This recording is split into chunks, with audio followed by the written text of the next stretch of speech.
sebelum kita belajar, Ibu minta Ridwan untuk berdoa di depan. Silakan.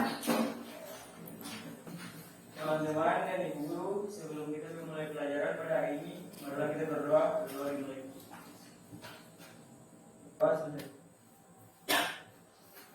Terima kasih, Nak. Ya, anak-anak, Ibu perhatikan di atas meja itu masih ada tas, kemudian mungkin ada sampah, tolong dibersihkan ya. Ibu absen dulu. Absen. Aldian Sapalama, Wagita, oke. Ini semuanya hadir ya? Alhamdulillah semuanya hadir. Oke anak-anak, Ibu perhatikan kalian ini kayaknya kurang semangat ya. Biar bisa semangat, Ibu punya yel-yel, tapi untuk yel-yelnya ini Ibu minta kalian harus berdiri. Jadi mohon berdiri sejenak. Ya. Lagi. Salam. Mereka semangat. Luar biasa. Oke, kalian sudah semangat. Ya. Pembelajaran Hayati. Kamu masih ingat subkonsep yang kita pelajari pada pertemuan sebelumnya? Masih, Ibu. Ayo siapa bisa? Saya Ibu. Ridwan silakan. Materi tentang persebaran flora di Indonesia. Ada yang lain? Materi tentang persebaran keanekaragaman hayati. Iya, materi tentang persebaran keanekaragaman hayati di Indonesia. Jadi kalau kemarin itu kita jelaskan, kita membahas tentang materi persebaran keanekaragaman hayati di Indonesia itu mencakup flora dan fauna di Indonesia. Ya, kamu perhatikan ke depan. Lihat ya, gambar di depan. Ini gambar apa? Kamu. Peta persebaran fauna di Indonesia. Gambar peta persebaran fauna di Indonesia. Benarkah ini gambar peta persebaran fauna di Indonesia? Benar. Betul kan? Ya, kita lihat peta persebaran fauna di Indonesia. Jadi di gambar ini seperti pada materi sebelumnya itu ada garis garis kemudian ada garis WB. Jadi ini merupakan peta persebaran keanekaragaman khususnya fauna di Indonesia. Indonesia itu merupakan negara biodiversitas yang memiliki keanekaragaman hayati yang cukup tinggi. Pada pertemuan sebelumnya Ibu sampaikan bahwa Indonesia itu dia adalah negara biodiversitas nomor 2 di dunia. Memiliki keanekaragaman hayati yang cukup banyak, sangat besar. Jadi dikatakan cukup tinggi.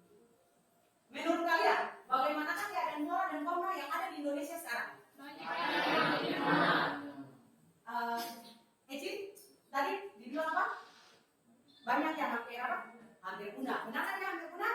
Iya. Apakah flora dan fauna tersebut memiliki manfaat dalam kehidupan kita atau tidak? Sangat penting ya. Dia memiliki manfaat dalam kehidupan kita. Jadi flora maupun fauna yang kita sebut keanekaragaman hayati itu dia memiliki manfaat yang sangat penting.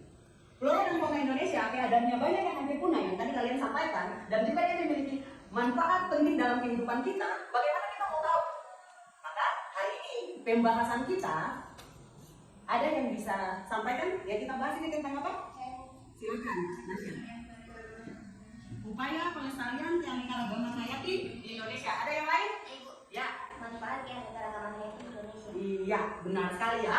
Jadi flora dan fauna dia hampir punah, maka yang kita pelajari itu adalah upaya pelestariannya. Kemudian dia memiliki manfaat penting dalam kehidupan kita. Maka kita hari ini membahas dua materi itu. Di layar sini itu ada kompetensi dasar. Kompetensi dasar 3.2. Jadi masih sama seperti pada pertemuan sebelumnya ya, pertemuan pertama dan kedua. Jadi KD 3.2-nya menganalisis berbagai tingkat keanekaragaman hayati di Indonesia beserta ancaman dan pelestariannya. Dengan IPK, indikator pencapaian kompetensinya itu ada 2 ya. Jadi kita belajar itu ada tujuannya. Tujuan pembelajaran kita hari ini Ibu rangkum ada 4. Jadi 4 tujuan ini antara lain setelah melakukan kajian literatur melalui modul ajar serta tampilan PowerPoint, peserta didik atau kalian dapat mendeskripsikan upaya pelestarian keanekaragaman hayati di Indonesia dengan tepat. Dan yang terakhir, setelah berdiskusi, mengkaji modul dan menyelesaikan LKPD, kalian mampu mempresentasikan manfaat keanekaragaman hayati Indonesia dengan tepat. Untuk mencapai tujuan pembelajaran itu, Ibu harap kalian fokuskan perhatian ke depan. Semuanya perhatikan ke depan, karena materi yang kita pelajari ini sangat penting ya. Seperti tadi disampaikan bahwa yang kita bahas itu masih menyangkut tentang keanekaragaman hayati Indonesia. Jadi ada peta konsep. Jadi peta konsep dalam pembelajaran kita hari ini Keanekaragaman hayati Indonesia itu dia terbagi atas dua nantinya. Pembelajaran kita yang pertama tentang pelestarian keanekaragaman hayati Indonesia yang meliputi ada in situ dan ada ex situ. Jadi pelestarian secara in situ dan pelestarian secara ex situ. Kemudian ada yang kita pelajari itu tentang manfaat keanekaragaman hayati. Jadi dalam peta konsep ada dua subkonsep ini yang kita pelajari. Sekarang kalian perhatikan lagi ada gambar. Gambar ini masih ingatkah kalian dengan gambar ini? Masih ingat? Ini gambar apa? Silakan lihat. Gambar flora dan fauna endemik di Indonesia. Gambar flora dan fauna endemik di Indonesia. Ada yang lain? Kamu perhatikan yang ini, yang ibu kasih tanda nih. Ini gambar apa? Komodo. Benarkah itu gambar komodo? Apakah dia memang adalah hewan endemik, fauna endemik di Indonesia? Dia masuk dalam apa? Keajaiban dunia? Masuk ke dalam keajaiban dunia. Ada yang masih ingat? Komodo ini dia di wilayah mana? Nusa Tenggara Barat. Di Nusa Tenggara. Iya. Ya, jadi apakah flora dan fauna yang ini dia terancam punah? Yang ada di gambar terancam punah kan? Iya. Keanekaragaman hayati di Indonesia, baik keanekaragaman hewan, tumbuhan, dan mikroorganisme, itu dia memiliki arti yang besar bagi upaya peningkatan kesejahteraan manusia. Artinya dalam kehidupan kita, itu kita gunakan hewan, tumbuhan untuk kelangsungan hidup kita. Jadi dibilang upaya peningkatan kesejahteraan manusia. Indonesia itu merupakan negara yang menyimpan kekayaan keanekaragaman hayati yang sangat besar. Tidak kurang dari 25.000 spesies tumbuhan berbunga tumbuh dengan baik di Indonesia. 3.000 jenis diantaranya itu adalah anggrek. Hutan Indonesia juga menyimpan tidak kurang dari 35.000 jenis tumbuh dan alga. Sekitar 6.000 jenis tumbuhan dan satwa domestik asli Indonesia telah digunakan dalam kehidupan sehari-hari untuk makanan, obat-obatan, kosmetik, dan keperluan lainnya. Oke, untuk membahas konsep tentang upaya pelestarian dan manfaat keanekaragaman hayati, ini ada pembagian kelompok. Jadi kelompok yang akan dibagi ini menjadi 4 kelompok. Kalau diperhatikan ya 1, 2, 3, 4 pas. Ada 4 kelompok yang nantinya ibu bagi ya. Jadi di depan ini sudah ibu siapkan. Ada apa namanya? Akan ibu bagikan. Kelompok satunya mulai dari sini aja. Ini kelompok 1 dan ini kelompok 4. Perwakilan kelompok. Jadi masing-masing perwakilan kelompok ibu harap maju ke depan sini untuk ambil LKPD dan modul aja. Ya. 1. Ini juga ada kertas yang bisa kalian gunakan.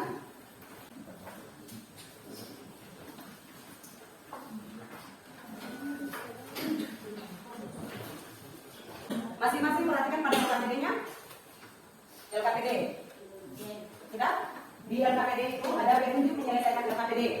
Jadi kalau kita mau melakukan menyelesaikan LKPD ada petunjuknya. Untuk menyelesaikan LKPD durasinya hanya 20 menit. Jadi untuk menyelesaikan itu kasih kesempatan kepada kalian hanya 20 menit saja. Sekarang kalian boleh diskusi kelompok. Ibu kasih silakan.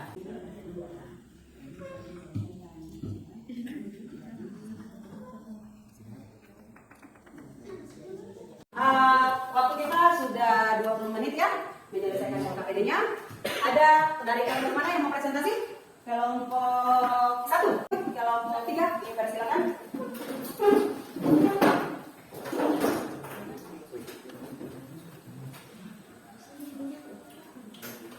Assalamualaikum warahmatullahi wabarakatuh. Waalaikumsalam. Kami dari kelompok 3 akan mempresentasikan hasil diskusi kami mengenai manfaat keanekaragaman hayati di Indonesia. Untuk itu saya serahkan kepada pemateri. Setiap jenis flora dan fauna memiliki nilai penting bagi kelestarian sumber daya alam hayati. Manfaat keanekaragaman hayati. 1. Keanekaragaman hayati sebagai sumber pangan. 2. Keanekaragaman hayati sebagai sumber obat-obatan. 3. Keanekaragaman hayati sebagai sumber kosmetik. 4. Keanekaragaman hayati sebagai sumber sandang. 5. Keanekaragaman hayati sebagai sumber pakan. 6.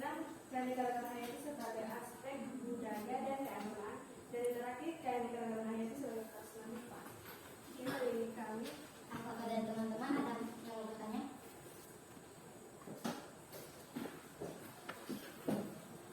Saya dari kelompok 1 ingin bertanya pada kelompok 3. Sebutkan minimal 3 contoh tumbuhan yang bisa dijadikan sebagai bahan obat-obatan.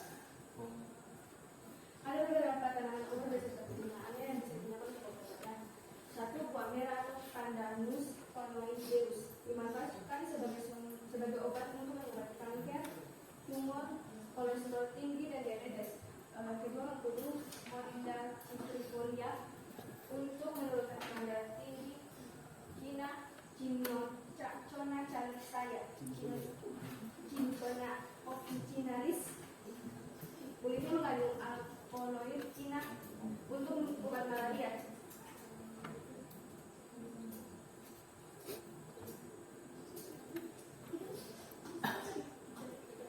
Apa kita bos?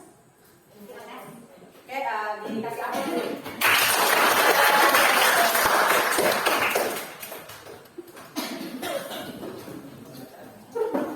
Bagian ke depan dari hasil presentasi kalian, Ibu bisa sampaikan bahwa upaya pelestarian keanekaragaman hayati itu, dalam upaya pelestarian keanekaragaman hayati, usahanya pelestarian sumber daya alam hayati itu merupakan tanggung jawab bersama dan harus dilakukan secara ketat karena sudah banyak jenis flora dan fauna endemik telah berada di ambang kepunahan. Usaha-usaha yang dapat dilakukan untuk pelestarian keanekaragaman hayati dibagi menjadi dua, yaitu pelestarian ex situ dan in situ. Apakah ada pertanyaan? Tidak ada pertanyaan, sudah jelas? Oke, karena tidak ada pertanyaan, kesimpulan. Siapa yang bisa memberikan kesimpulan dari pelajaran kita hari ini? Ayo, siapa bisa? Silakan Nasya. Kesimpulannya adalah usaha-usaha yang dapat dilakukan untuk pelestarian keanekaragaman hayati dibagi menjadi dua, yaitu pelestarian ex situ dan pelestarian in situ. Ya, dari apa yang tadi kalian sampaikan, kesimpulannya upaya pelestarian keanekaragaman hayati itu dia meliputi ex situ dan in situ. Kemudian manfaatkan keanekaragaman hayati sebagai sumber pangan, sumber sandang, sumber pakan, sumber obat-obatan, sumber kosmetik, sebagai aspek budaya dan keagamaan, dan sebagai sumber plasma nurani. Ya, ada refleksi.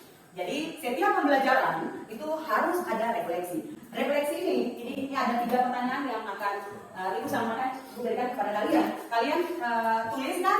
Jadi 2 menit. Kalian tuliskan. Jadi apa yang telah kamu pelajari hari ini? Aku tulis di situ. Apa yang paling kalian suka dari pembelajaran hari ini? Dan apa yang belum kamu pahami pada pembelajaran hari ini?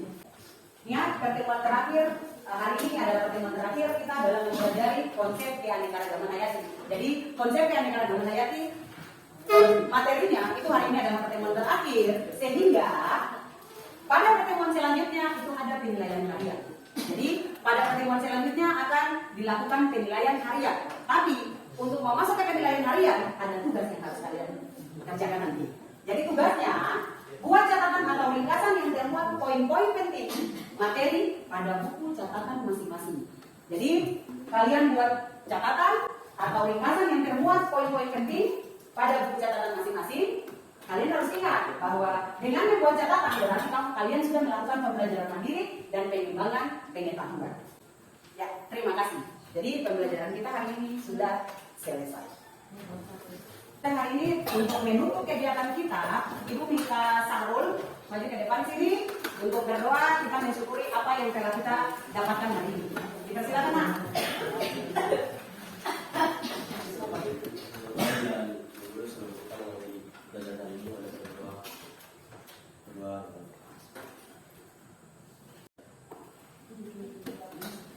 Makasih, Nak. Oke, anak-anak, pembelajaran kita sudah selesai. Sampai ketemu pada pertemuan selanjutnya. Assalamualaikum warahmatullahi wabarakatuh. Waalaikumsalam.